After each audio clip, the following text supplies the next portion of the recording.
gente, boa noite para todo mundo. E aí, gente? Quintou, né? Estamos aqui, estamos online, ao vivo. É isso aí, gente. Vamos embora, vamos com tudo, vamos estudar, né? Estamos aí, não pode parar, não perca o ritmo, tá? Vem com a gente, convida o seu amigo, a sua amiga, tá? Que tá, poxa, né? Tá meio perdido, não sabe como estudar. Fala, ó, tem aula ao vivo todo dia, tem conteúdo novo, então assim, não pode perder, tá bom? Bom, gente, e agora a gente vai, peraí, deixa eu só aqui, vamos para a nossa, só rapidinho que a canetinha não está ligando, foi, aqui, rapidinho, probleminha técnico, foi, olha só. Isso, agora foi. Pessoal, seguinte, não esquecendo, antes da gente começar nossa aula sobre naturalismo, um movimento importante aí na literatura, pedindo aqui, peço para vocês que sigam a gente nas redes sociais, tá bem? Sigam, compartilhem, comentem também, deem sugestões. Professora, fala um pouquinho do conteúdo X, faz um resumo de um minutinho, um vídeo de um minutinho sobre tal conteúdo, não tem importância, é só trazer pra gente, tá? Comentar que a gente faz, a gente tá aqui para ajudar, ok? Então aqui, nossas redes sociais para você seguir, tá bem? Bom, gente, agora vamos lá. O objetivo da aula de hoje é conhecer as características do naturalismo a partir do contexto histórico, né? Então, o contexto histórico importa muito, que a gente já está vendo, né, nas nossas aulas, como a literatura e a história estão conectadas, né? Então, assim, não é uma coisa diferente da outra, distinta, dissociada, não. A gente tem a literatura e o contexto histórico aí presentes, tá? Bom, antes de falar do naturalismo, a gente tem aí essas duas imagens, porque elas representam muito bem esse movimento literário, tá? Essa imagem, né, desse lugar aí é um cortiço, tá?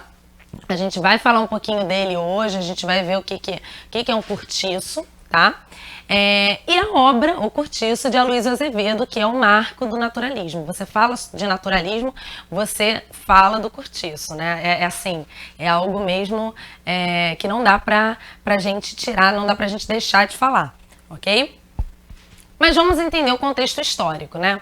Bom, surgiu na França no século XIX, tá? Então, o naturalismo, esse movimento, tá? Entendido por muitos críticos como uma corrente mais extremada do movimento realista, sendo muitas vezes também chamado de realismo-naturalismo, tá? A gente vai ver, né, que algumas características batem com o realismo, tá? Foram movimentos que andavam juntinhos ali, tá? Faziam parte ali do século XIX, né? Do final do século XIX. Então, esses movimentos estão aí com a gente, né? Nesse período e não são coisas muito diferentes, tá? Mas tem aí uma pequena, né, um detalhe, assim, que precisa ser exposto, discutido e visto no texto, tá? Bom, centros urbanos devido à industrialização, isso é também importante, a gente tem, né, um crescimento urbano devido justamente ao processo de industrialização, capitalismo e crise e classe burguesa, né, a gente também tem, claro, né, as crises econômicas, porque eu falei crise, né, porque a gente lembra, né, a gente vê aí o capitalismo e tal, a gente lembra também, né, e com isso, né, com o crescimento do capitalismo, a gente também tem uma exploração do trabalho, né, a desigualdade social aí sendo cada vez mais exposta, tá, e formada, né? Então a gente tem também esse movimento.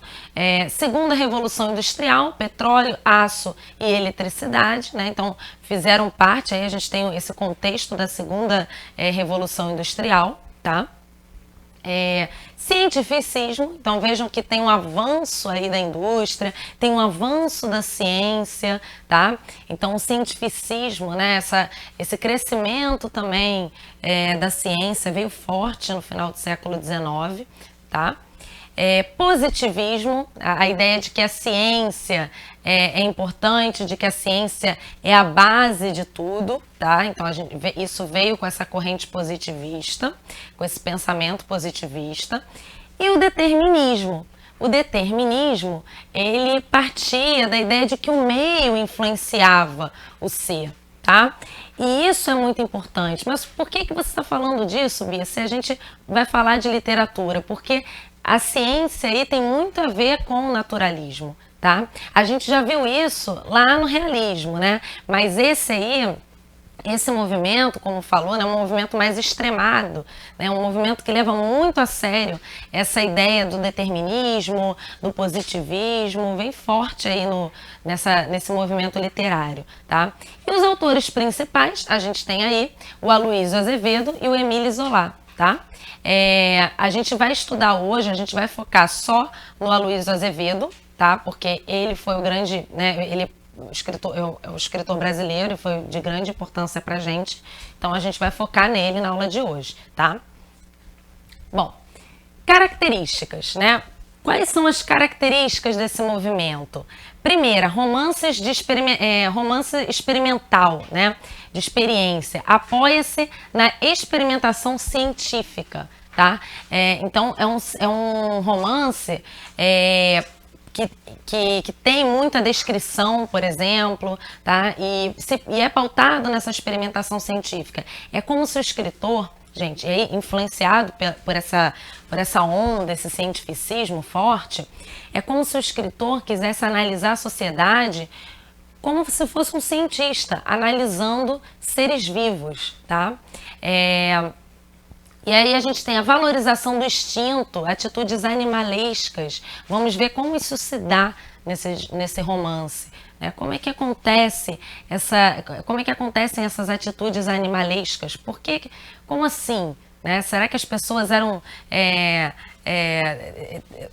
essa sociedade era desenhada como se fossem, né? Como se fosse um reino animal, como se fossem animais? Vamos ver, né? Arte engajada, preocupação política e social, né? Isso foi muito importante também. É uma arte que traz aí uma reflexão sobre esse momento, tá, do Brasil, sobre esse momento de crescimento urbano, de crescimento também da desigualdade, né? A gente está falando também de um período no final aí da escravidão, né, da escravização. Então um período que mexe aí, né, que traz que ainda está nessa transição, né, do final da escravização, do trabalho, que, né, enfim, os negros continuavam, né, em péssimas condições, os pobres ali trabalhando. Então, assim, um momento muito crítico, tá? Detém-se nos detalhes mais torpes e degradantes. Né? Como assim? Detalhes torpes, né? Detalhes fortes, degradantes, detalhes realmente muito que chegam a gerar um mal-estar em quem está lendo, tá? E essa é a função, porque essa é a função mesmo, é chocar, é trazer mesmo imagens bem fortes através da leitura, tá? Centra-se também nos aspectos exteriores, atos, gestos e ambientes, tá? Porque, né, a gente viu com o realismo que esse movimento, né, o realismo, ele era pautado na questão psicológica, né? Os personagens eram ali avaliados, né, eram colocados através de suas atitudes, através da sua personalidade, né? Aqui no naturalismo, a gente tem muita descrição dos gestos, do que eles falam, de como eles se comportam, tá? Isso é muito forte. Retrata as camadas inferiores, marginalizadas da sociedade. Isso é muito importante, né? A gente vai falar, a gente vai ver aí, tanto que, né, vocês já viram que a obra famosa é o Cortiço, né? Então a gente vai mostrar isso bem forte aí nesse movimento. E o estilo é relegado ao segundo plano. No primeiro está a denúncia. Então, a importância aí desse movimento é o conteúdo que está sendo passado, o que o escritor quer passar para o leitor, tá? esquecer essa ideia do estilo, né? A gente vai ver depois um movimento que acontece depois do naturalismo, que já é um movimento mais que foca mais na estética. O naturalismo não, o naturalismo ele quer focar na denúncia, tá? No social. E aí nós temos o naturalismo no Brasil, os cortiços, né? Aí temos uma tirinha aí, né? Um pedaço, né? Na verdade, da história em quadrinhos, da versão em quadrinhos do Cortiço, tá? E isso é interessante porque o Cortiço, ele é uma obra que, assim, a gente às vezes pode pensar, poxa, mas um jovem lê o Cortiço, uma pessoa, né? Até uma criança, uma criança de 10 anos, mais ou menos, 11 anos, lendo o Cortiço, dependendo, né, da adaptação, pode, tá? É super bem-vindo, né, esse olhar, tá? E essa versão é uma versão em quadrinhos, eu só peguei esse quadrinho mesmo pra gente ler. E aí tem, né, aí falando do João Romão, tá? Então tem aí dizendo, né, sem domingo, nem dia santo, João Romão comprou boa parte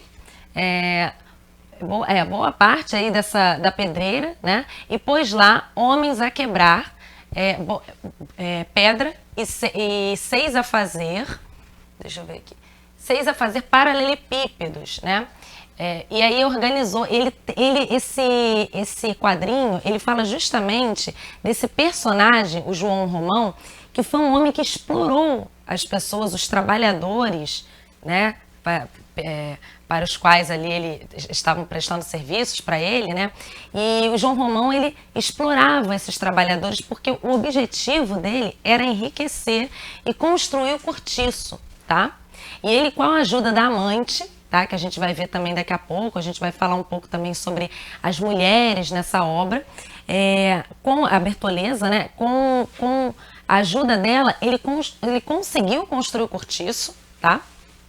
Colocou de pé e continuou explorando, ele queria mais e mais, tá? Então, assim, foi, né, bem complicado aí, essa é uma trama bem real, assim, da sociedade ali da época, mostrando a ganância, mostrando o interesse, o dinheiro acima de tudo. Então, assim, ele estava ali, era um cara que trabalhava, assim, de domingo a domingo, sem descanso, justamente querendo, né, tendo esse objetivo de enriquecer.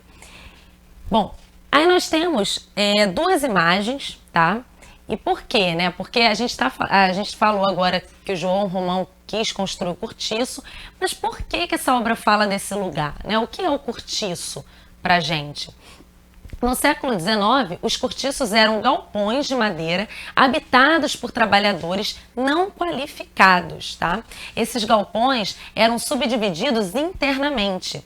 O proprietário era geralmente português, dono de armazém próximo, né? Então, assim, ele tinha, né, esses galpões aí eram subdivididos, então tinha havia essas moradias, tá?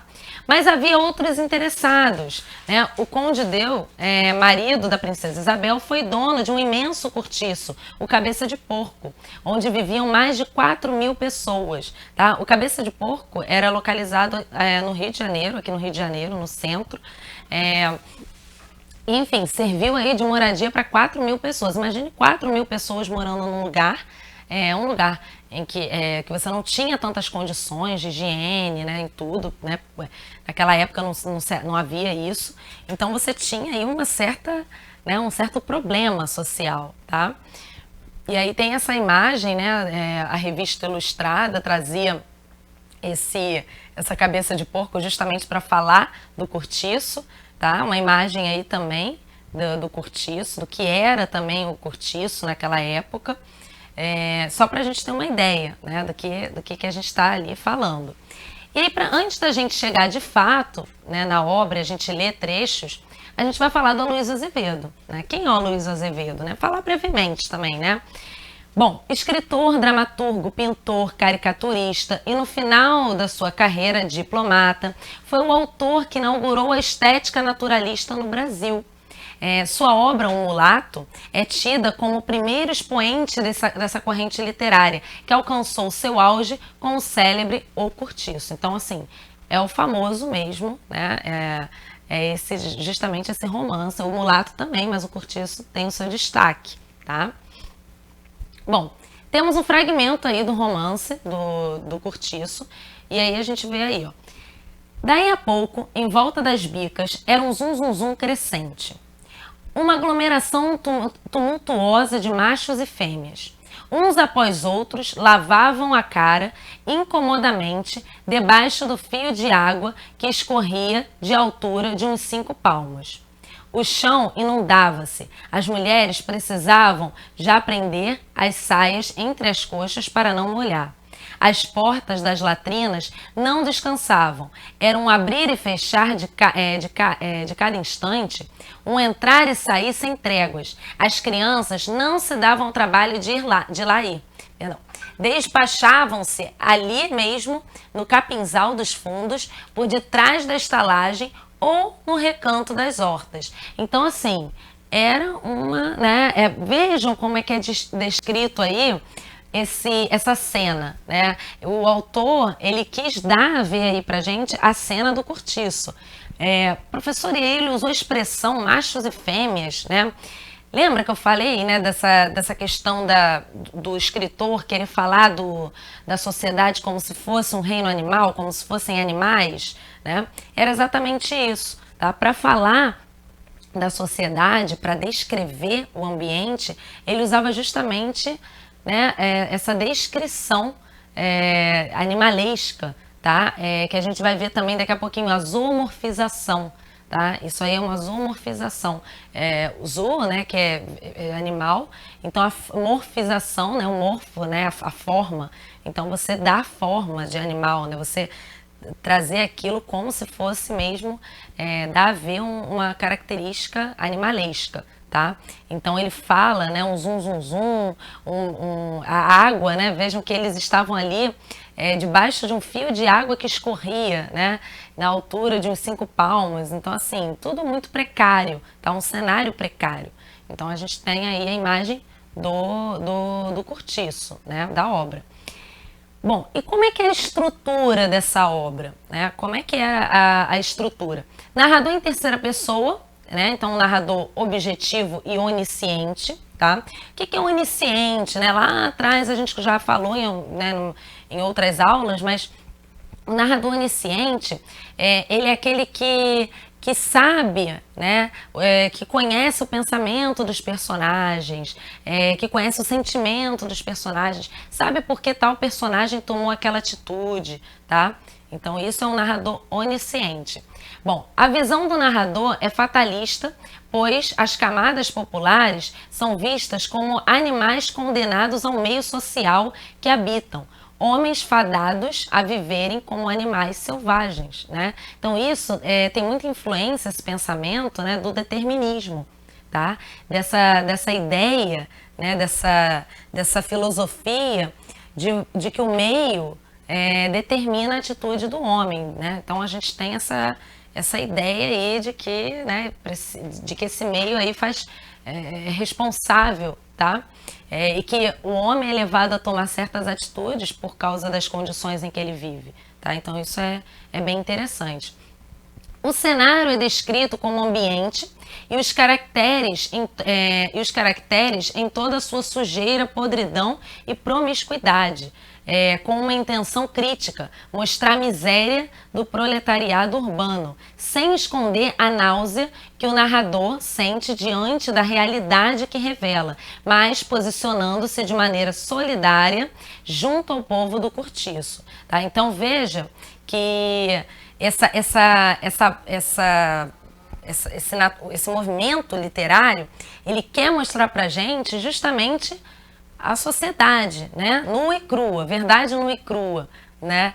E aí esse caos também, né? Sujeira, podridão, promiscuidade, porque você tem a questão aí do João Romão, né, que se envolve com uma amante, ela o ajuda a crescer, a formar o cortiço, depois ele larga ela e vai casar por interesse, tá? Com a filha de um homem rico, e esse homem, sendo que esse homem rico, né, era um homem que ele tinha um desafeto, então assim, né, tudo muito por interesse, né, uma sociedade bem complicada. Então a gente vê isso. E aí a gente pode pensar, poxa, Bia, lembrei de várias novelas, lembrei de vários filmes atuais, né? Séries também, séries brasileiras. É isso mesmo, né? A gente tem esse movimento que inspirou essas séries, essa narrativa que a gente tem hoje, tá? Então isso é muito importante. Aí tem um trechinho aí que eu vou ler para vocês, para a gente ver isso também, tá? Sentia-se naquela fermentação sanguínea, naquela gula viçosa de plantas rasteiras, o prazer animal de existir. E naquela terra, naquela umidade quente e lodosa, começou a minhocar, a esfervilhar, a crescer uma coisa viva, uma geração que parecia espontânea, multiplicava-se como larvas no esterco. Então veja que a sociedade ali, né, aquela população pobre, como animal, né, descrita ali como um animal, como uma selva, né, vivendo ali, né, então a ideia da larva também, né, então assim, um lugar bem sujo, né, um lugar bem, um esterco, né, então assim, é uma podridão, né, como a palavra ali no parágrafo anterior colocava, né, então essa ideia de podridão, tá? Bom, e aí nós temos as mulheres, né, que também é uma parte importante da gente falar. As mulheres são reduzidas a 3 condições. Condição de objeto, usadas e aviltadas pelo homem, né? Então temos a Bertoleza e a Piedade, né? A Piedade é uma personagem portuguesa, enfim, casada. Então a gente tem ela. Condição de objeto e sujeito simultaneamente, tá? Rita Baiana. Condição de sujeito independentes do homem, né, prostituindo-se. Então, a gente tem aí a Leone e a Pombinha, tá? Então, são personagens que, né, então são a ideia de sujeito aí, né, a ideia de ter aí uma independência, mas também não são mulheres que eram bem vistas, né? Então, tem aí também essa questão. Vejam que isso esbarra muito, né, com algumas narrativas também de agora, né? A gente tem várias aí. A gente pode pensar também em filmes que retratam a realidade nas favelas, né? Como, por exemplo, Cidade de Deus.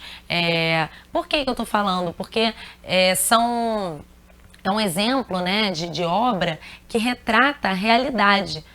Então, se a gente fosse pensar aqui, a gente, né, fazer um paralelo, né, com o agora, com uma obra atual, a gente poderia pensar nessa ideia, nessas obras que retratam mesmo ali, né, o que estava acontecendo, tá? Então, uma delas poderia ser, né, essa Cidade de Deus, enfim, mostrando ali todo o caos, todo o problema social envolvendo, né? Envolvendo o Rio de Janeiro, no caso, né?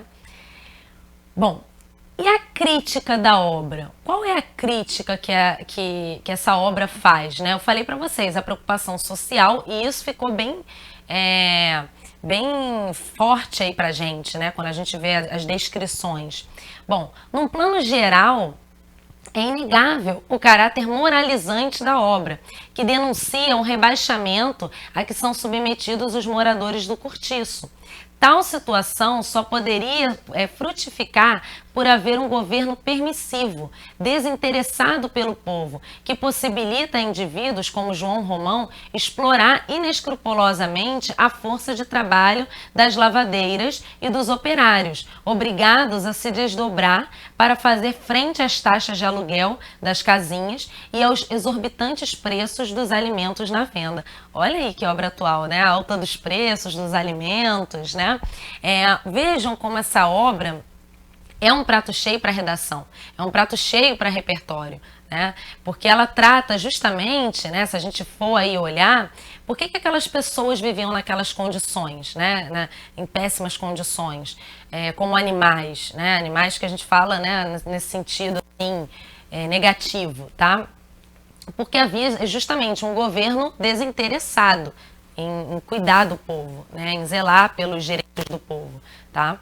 E aí também, né, essa negligência, ela dá mão para pessoas como João Romão, né, o personagem, justamente explorar o trabalho das pessoas mais pobres, né, dos operários, das lavadeiras.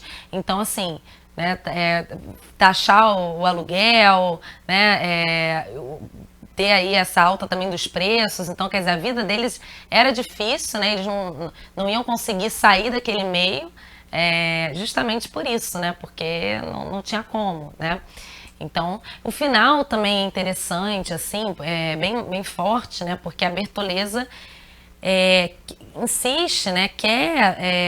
Enfim, queria o João Romão, continuar com o João Romão, afinal ela o ajudou ali a crescer e tudo mais, mas ele interessado na filha, né? Do homem com dinheiro, que eu falo, né? Desse homem com quem ele já tinha um desafeto. Enfim, né, ela trava também uma batalha com ele, né, a Bertoleza, e o João Romão decide denunciá-la, tá? Como uma escrava foragida. E aí, enfim, ela não aguenta a pressão e tudo mais, e ela acaba se matando. Então, assim, é uma situação bem forte, né? Um final, assim, bem trágico, tá? Birman, você já tá falando, dando spoiler, mas é porque... Enfim, né, é um clássico, mas vale muito a pena você ler. Tá no domínio público também, então assim, né, às vezes é até bom, às vezes a gente saber o final, isso também é uma coisa legal, para a gente poder ler a obra, mas descobrir o caminho, né, como é que a narrativa fez para chegar até esse caminho, né, até esse lugar, tá? Então até esse final, esse desfecho. Então vale a pena você ler direitinho, né, prestar atenção, marcar o que você vê assim de características do naturalismo na obra, porque é importante, tá bem? Bom, pessoal, agora vamos ao exercício. Aí, diretor, tá tranquilo? Tranquilo. Beleza. Bom, então vamos aí, exercício 1, tá? A gente vai ler. Abatidos pelo fadinho, isso aí é um trecho do Cortiço, tá? Só pra gente saber. Abatidos pelo fadinho harmonioso e nostálgico dos desterrados, iam todos, até mesmo os brasileiros, se concentrando e caindo em tristeza. Mas, de repente, o cavaquinho de Porfírio, acompanhado pelo violão do Firmo, romperam vibrantemente com o chorado baiano. Nada mais que os primeiros acordes da música crioula para que o sangue de toda aquela gente despertasse logo, como se alguém lhe fustigasse o corpo com urtigas bravas. E seguiram-se outras notas e outras, cada vez mais ardentes e mais delirantes. Já não eram dois instrumentos que soavam, eram lúbricos, gemidos e suspiros soltos na torrente. E a correrem, serpenteando como cobras numa floresta incendiada. Eram ais convulsos, chorados em frenesi de amor. Música feita de beijos e soluços gostosos, carícia de fera, carícia de doer, fazendo estalar de gozo. Então, assim, aí ele está falando, né? Tem aí o trecho, uma descrição, veja que a descrição é muito forte nesse movimento. Vamos para o enunciado. No romance O Cortiço, de Aloysio Azevedo, as personagens são observadas como elementos coletivos caracterizados por condicionantes de origem social, sexo e etnia. Na passagem transcrita, o confronto entre brasileiros e portugueses revela a prevalência do elemento brasileiro, pois, vamos ver aí, letra A, destaca o nome de personagens brasileiras e omite o de personagens portuguesas. Letra B, exalta a força do cenário natural brasileiro e considera o do português inexpressivo. Letra C, mostra o poder envolvente da música brasileira que cala o fado português.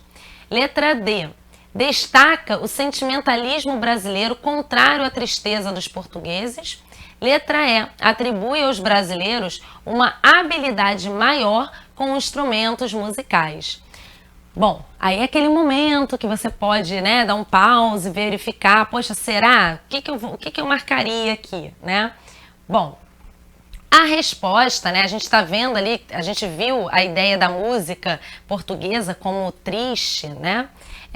Como uma música, até voltando aqui, né, nostálgica, então abatidos pelo fadinho, né? Então a gente pode ver aqui nesse caso que é a letra C, né? Mostra o poder envolvente da música brasileira que cala o fado português, né? Porque eles estavam, vamos voltar aqui só rapidinho, eles falam que de repente o cavaquinho, né? Eles estavam naquele tom de tristeza, caindo em tristeza, mas de repente o cavaquinho de Porfiro, acompanhado pelo violão do Firmo, romperam vibrantemente com o chorado baiano, né? Nada mais que os primeiros acordes da música crioula para que o sangue de toda aquela gente despertasse logo, como se alguém lhe fustigasse o corpo com urtigas bravas, né? Então, assim, esse ritmo brasileiro despertando, né?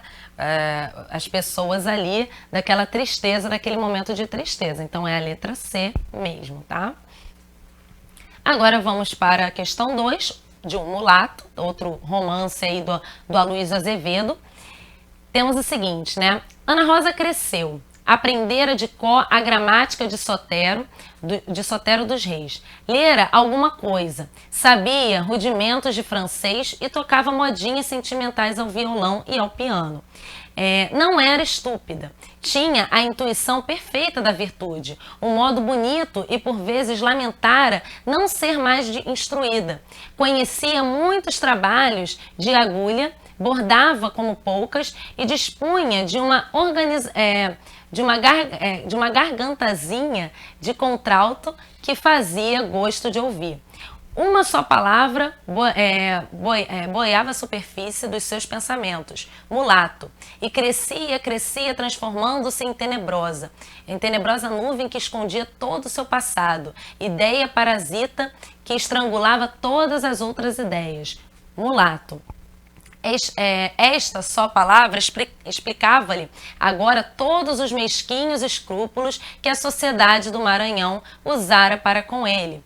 Explicava tudo, a frieza de certas famílias e a quem visitara, as reticências dos que lhe falavam dos seus antepassados, a reserva e a cautela dos que, em sua presença, discutiam questões de raça e de sangue. Bom, vamos ver aí agora o que a questão pede desse trecho, né? O texto de Aloysio Azevedo é representativo do naturalismo vigente no final do século XIX. Nesse fragmento, o narrador expressa fidelidade ao discurso naturalista, pois, letra A, relaciona a posição social a padrões de comportamento e a condição de raça. Letra B, apresenta os homens e as mulheres melhores do que eram no século XIX. Letra C, mostra a pouca cultura feminina e a distribuição de saberes entre homens e mulheres. Letra D, ilustra os diferentes modos de que o indivíduo, né, tinha ascender, de que ele tinha que ascender socialmente. Letra E, critica a educação oferecida às mulheres e os maus tratos dispensados aos negros. Bom, se a gente voltasse lá, né, para ver direitinho, a gente ia ver que, na verdade, ele fala, né, e aí a letra A, por quê? Porque ele relaciona a posição social a padrões de comportamento e a condição de raça, né? As pessoas se comportavam de uma certa forma, né, através da figura daquele personagem chamado de mulato, né? Então tudo, quer dizer, havia um comportamento social de acordo com a raça, né? A condição da raça, tá? Então isso também é visto no naturalismo, né? A sua posição social, a sua raça direcionava, né, tudo e fazia com que você enfim, tivesse ali uma representação, né? Qual era o seu papel ali na sociedade, né? Então, é justamente isso, a posição social, o meio também, né, determinando. Então, se você nasce de um jeito, nasce naquele meio, você está fadado a ter aquele tipo de tratamento, a ter determinadas condições. Então, isso tudo está no naturalismo, ok? Bom, pessoal, e aí a gente então tem o gabarito para você, né, ver de novo, se quiser voltar, refazer a questão, se não entendeu alguma coisa, pode colocar aqui, professora, eu marquei outra letra, por que não é a letra E, por que não é a letra B? Pode perguntar, tá, que a gente responde, eu respondo direitinho lá para você, ok? Bom, pessoal, lembrando aqui, né, sigam a gente nas redes sociais, compartilhem, fiquem por dentro dos conteúdos da semana, tá bom? E semana que vem tem mais, né? Então é isso. Um beijo para vocês, bom resto de semana e boa noite. Maravilha, professora! Boa noite a todos! É isso aí! Tchau, tchau.